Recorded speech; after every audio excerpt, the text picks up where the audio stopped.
alternativas médicas à transfusão de sangue. Como a medicina vem realizando esse tipo de tratamento no mundo? E de que forma os médicos aqui do Brasil tratam o assunto?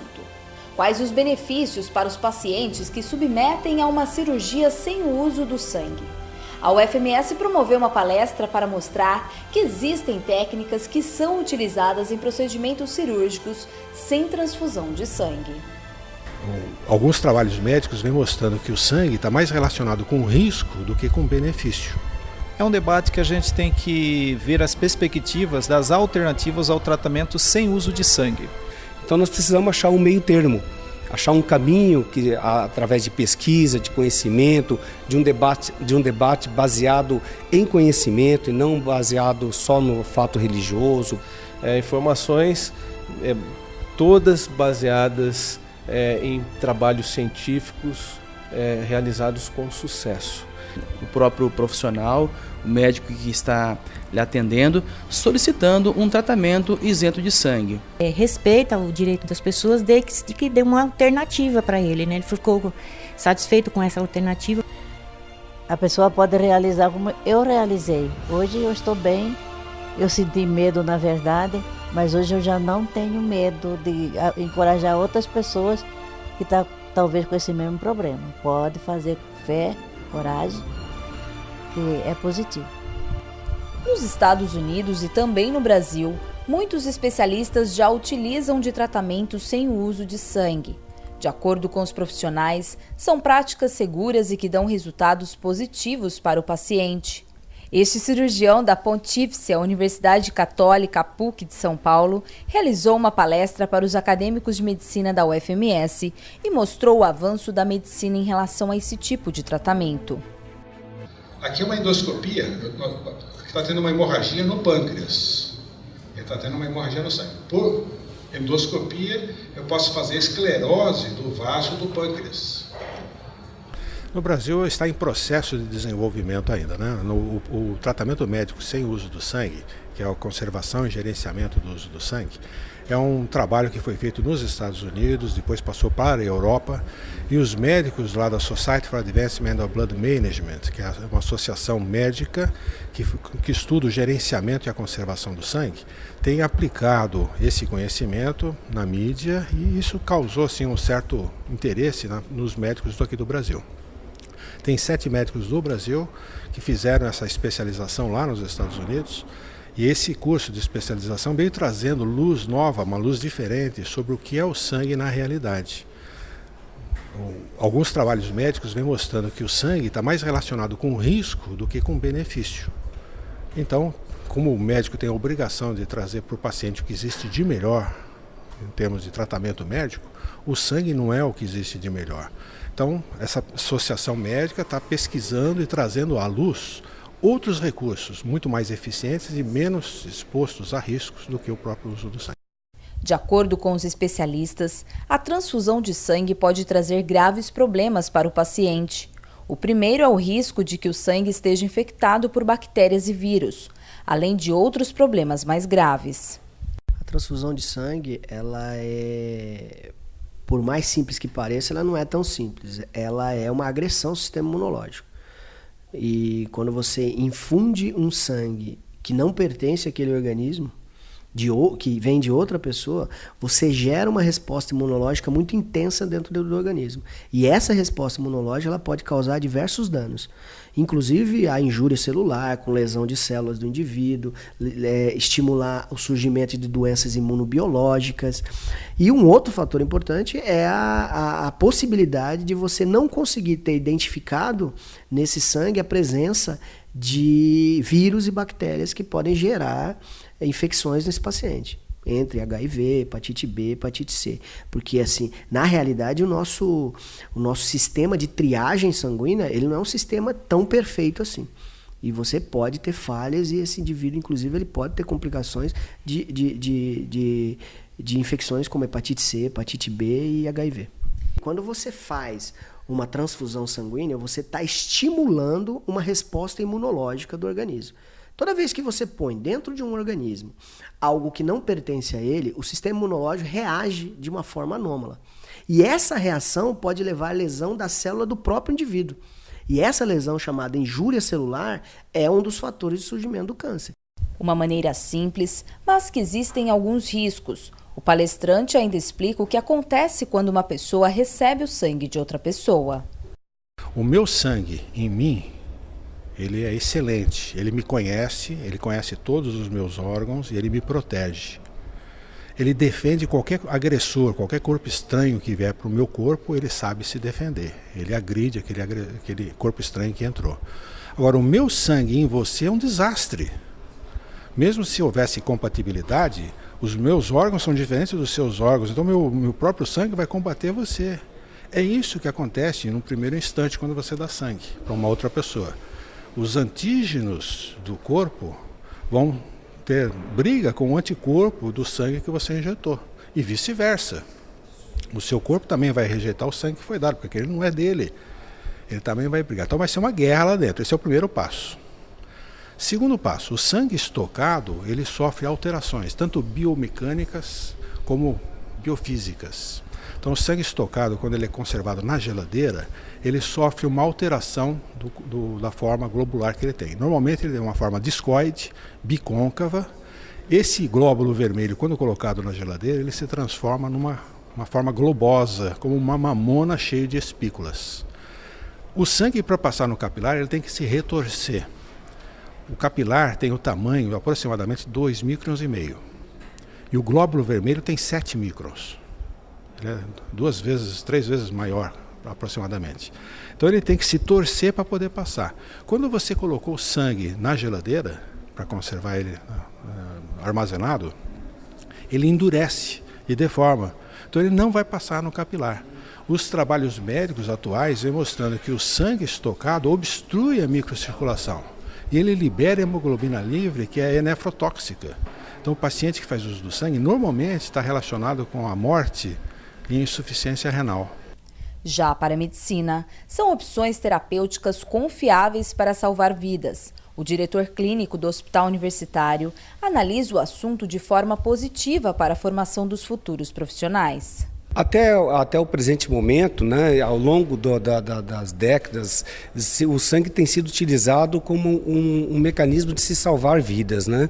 Mas hoje a palestra que foi proferida aqui nos mostrou que não é bem assim. A realidade é que o sangue ele tem vários efeitos deletérios, né, na sua composição, na estocagem, na manipulação, na própria segurança, na pesquisa de vírus que possam compor o sangue, que precisam ser modernizados, atualizados, para que se tenha uma resposta muito boa na utilização do derivado. E, por sinal, o melhor seria que nós desenvolvêssemos técnicas, e isso vem sendo estudado nos últimos anos, que a gente pudesse não utilizar o sangue exógeno, o sangue de uma pessoa sendo transferida para outra pessoa, e que essas tecnologias possam poder resolver esse problema. De acordo com o Capelão Reis, que é professor da bioética da UFMS, trazer o assunto para dentro da universidade é importante não só para os estudantes, mas principalmente para o cidadão. É um debate que a gente tem que ver as perspectivas das alternativas ao tratamento sem uso de sangue. E trouxemos aqui um médico renomado, um cirurgião, que já faz esse tipo de cirurgia em São Paulo, é um palestrante de renome e veio contribuir para os alunos do 4º ano de medicina nessa reflexão alternativa ao tratamento sem sangue. E quem ganha é o cidadão, é o futuro médico que vai ter alternativas não somente com sangue, mas as alternativas sem a utilização do sangue.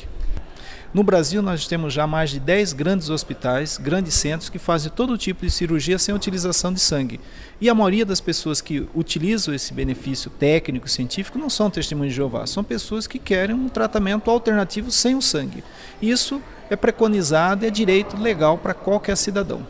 E para ajudar os médicos a realizarem o tratamento sem o uso do sangue, existe um grupo de voluntários que desenvolve um serviço de ligação com hospitais no mundo inteiro.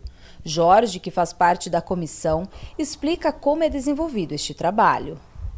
A COLI ela é composta por ministros voluntários da própria comunidade religiosa e tem como objetivo fazer uma ponte no relacionamento entre pacientes e médicos. Então nós somos pesquisadores do assunto que envolve cirurgia sem sangue. Então nós temos um grande banco de dados na nossa sede mundial em Nova York, todos os dias fazem pesquisas e nos fornecem artigos renomados, artigos sobre cirurgias sem uso do sangue. E nossa sede aqui no Brasil fica em São Paulo, e quando surge alguma dificuldade entre o paciente e o médico no que diz respeito à cirurgia sem sangue, o papel da COLI é facilitar então o acesso do médico a essas informações.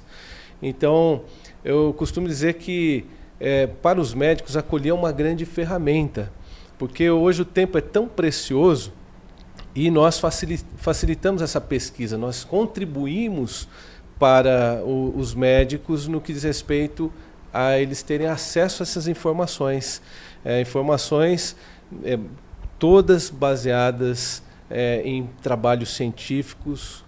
James, também voluntário da COLI, analisa o assunto de forma positiva em relação à escolha do paciente.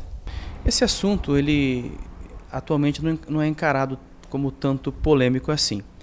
Porque não é estranho para a medicina ou para a classe médica um paciente rejeitar um tratamento por alguma razão. Por exemplo, há grupos religiosos que não aceitam aborto, mesmo que haja risco para a mulher. Também existem grupos religiosos que não aceitam tecidos provenientes de suínos, como por exemplo válvulas cardíacas. No caso das Testemunhas de Jeová, não aceitam transfusões de sangue por razões religiosas. Mas muitas outras pessoas, e cada vez mais aumenta a quantidade de pessoas, de que não aceitam transfusão de sangue por razões sanitárias, justamente em função das dificuldades, dos perigos que as transfusões do sangue doado podem trazer para o paciente. E no próximo bloco você vai conhecer 2 pacientes que foram beneficiadas com tratamento alternativo sem fazer o uso do sangue. Não sai daí que a gente volta já.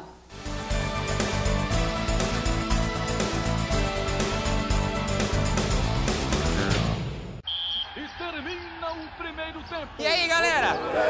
Vamos aproveitar o intervalo e partir pra cima da dengue? Quem tá comigo? 1, 2, 3, time! Proteger a sua casa da dengue custa só um tempinho e pode livrar você e toda a vizinhança de um grande problema. Fique atento aos locais que podem acumular água e mantenha-os sempre limpos. E aí, já começou o segundo tempo? Ainda não, Cafu. Ó, dá tempo de fechar esse lixo que você esqueceu, hein? Não dê tempo para a dengue.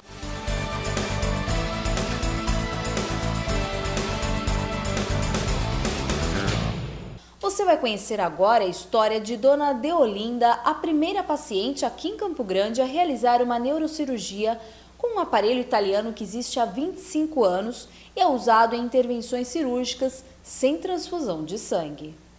Depois de sentir fortes dores de cabeça, Deolinda precisou realizar um procedimento cirúrgico após ter um acidente vascular cerebral. A cirurgia foi realizada com um equipamento que aspira o sangue perdido durante o procedimento cirúrgico. A máquina filtra, lava e devolve para o próprio paciente. Aí surgiu assim um tratamento alternativo, porque sempre nesses casos, mesmo que a pessoa não venha a usar, mas sempre reserva algumas bolsas de sangue, né? Aí foi, o médico falou, aí meus filhos entrou em contato com uma biomédica lá em São Paulo, que tinha uma máquina que substituiria esse sangue, né? Que ela faz ela pega o sangue que você está perdendo e elimina todas as impurezas e reintroduz em você. Aí foi pedido e essa máquina veio, e com a ajuda dessa máquina eu pude ter uma cirurgia tranquila e não tive nenhum problema decorrente da cirurgia. Estou bem hoje, já com 2 anos que fizemos essa cirurgia, que eu fiz, né? Estou bem. A cirurgia durou 9 horas. Hoje, com uma vida normal e bem de saúde, ela acredita que esse tipo de cirurgia pode beneficiar não somente a um grupo, mas sim a todas as pessoas. Eu fiquei contente com essa alternativa, né, de usar essa máquina que já existe, né, em vários lugares no mundo e no Brasil quase em todas as capitais tem, né, mas aqui ainda não tinha. Aí foi uma oportunidade, né, dessa máquina vir e me ajudou eu fazer minha cirurgia, ficar mais segura, né? E também para outras pessoas que depois veio a usar. Porque aí eu não precisei usar o sangue, e que eu também não usaria mesmo, né? Por minha convicção. E também assim, que eu fiz a cirurgia e não corria risco, né? E, além disso, ainda o sangue que é introduzido, ele é limpo, tirado todas as impurezas. Isso ajudou até na recuperação a ser mais rápida. Dona Sofia também realizou um tratamento alternativo. Hoje, sorridente, ela até relembra as histórias da foto pregada ao lado da cama. Depois de passar por uma cirurgia cardíaca, ela explica como lidou com o medo de ter que realizar um procedimento cirúrgico de alto risco. Olha, foi o seguinte, eu comecei a sentir uma canseira, um batimento forte no coração. Então eu resolvi fazer uma consulta. Aí eu falei com o médico resolveu mandar eu fazer um exame. Aí ele mandou fazer o exame, eu fiz, que quando veio o resultado que eu fiquei sabendo que eu tinha que fazer essa cirurgia. Na hora eu confesso que eu fiquei com medo. Mas depois o médico mesmo, ele me ajudou muito, ele me encorajou muito e eu resolvi operar. Tranquila e muito alegre, para ela a fé é fundamental para manter-se viva. E conta que se sente feliz por saber que os médicos respeitaram a posição dela. Eu teve bastante sorte de hoje eu poder estar falando sobre o que eu já passei e a vitória que eu tenho tido. E isso eu deixo também para as pessoas que talvez estão na mesma situação minha, né? Lutando para fazer uma cirurgia sem o sangue, porque a gente sabe que o certo é fazer a cirurgia sem o sangue. O certo é esse. Então eu deixo essa mensagem para as pessoas que tenha fé, vai em frente. E isso também depende dos médicos. O médico também ajuda muito a gente. Se o médico tá querendo te ajudar, vai em frente, porque ele é uma fonte de encorajamento para nós, influi muito na doença. O médico é uma fonte de encorajamento. Que o médico que me operou foi um médico que até hoje eu admiro muito, me ajudou muito. Já para os médicos, lidar com pacientes que não aceitam o sangue como tratamento não é problema algum, mas sim uma forma de ampliar ainda mais o conhecimento. O custo do tratamento com a hemotransfusão é muito maior do que com o tratamento alternativo. Então é viável em qualquer lugar do Brasil. Não precisa ser centro grande como aqui em Campo Grande. O que precisa é só conscientização de que existe e vamos aplicar. Na minha opinião, que a Universidade Federal está saindo na frente. Essa é a minha opinião. Não é a primeira vez que nós participamos em palestras para a turma de medicina na Universidade Federal. Muito bom, eu acho, os alunos, os acadêmicos, já terem esse contato na universidade com as opções terapêuticas das transfusões de sangue. Eles saberem que existe tanto recursos, como técnicas, como equipamentos. A medicina avançou.